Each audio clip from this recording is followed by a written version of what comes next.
Ano ba yung mga example ng assurance na kailangan natin para malaman ng isang tao na mahal natin sila? Siguro para sa akin, consistency. Iba-iba kasi, iba-iba yung label ng assurance eh.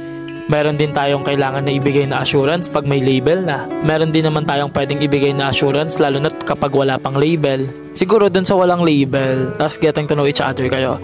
Assurance na kailangan mong ibigay, yung consistency. Sa tingin mo, kung hindi ka magiging consistent dun sa isang tao, sa tingin mo maniniwala ba siya na seryoso ka sa kanya? Kung hindi mo kayang ibigay yung consistency dun sa taong nililigawan mo, sa tingin mo makukuha ba yun? Siyempre hindi. Ako yung isang assurance na ibibigay ko dun sa tao para maniwala siyang mahal ko siya is yung pagiging totoo ko sa kanya.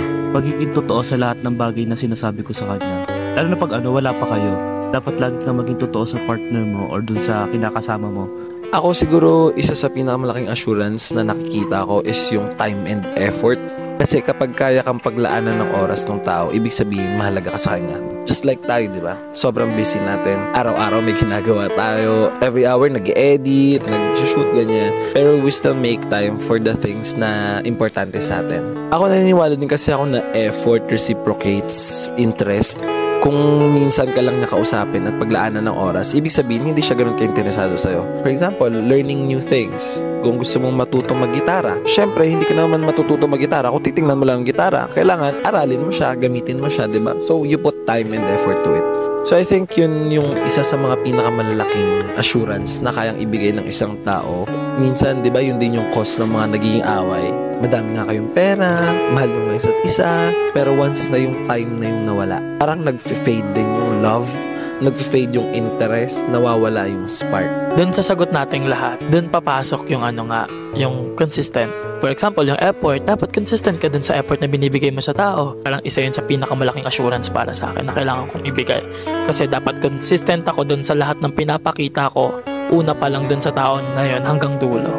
Lahat naman tayo gusto ng assurance once we enter a relationship. Sabi ko nga, the world is very cruel now. We just need that someone na makakapagparamdam sa atin na ang mundo pwede pa rin maging soft, pwede pa rin maging gentle sa atin, pwede maging masaya para sa atin.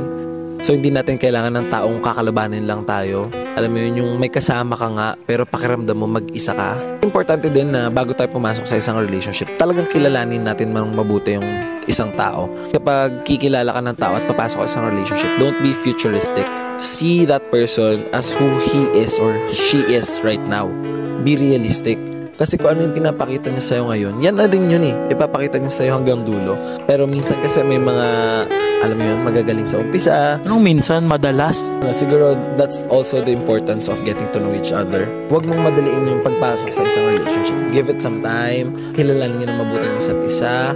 Bigyan niyo ng oras at espasyo yung mga sarili ninyo para makapasok sa buhay ng isa't isa. Kasi once na you're there, dun nyo kasi talaga malalaman kung sino ba siya at ano ba talaga siya as a person.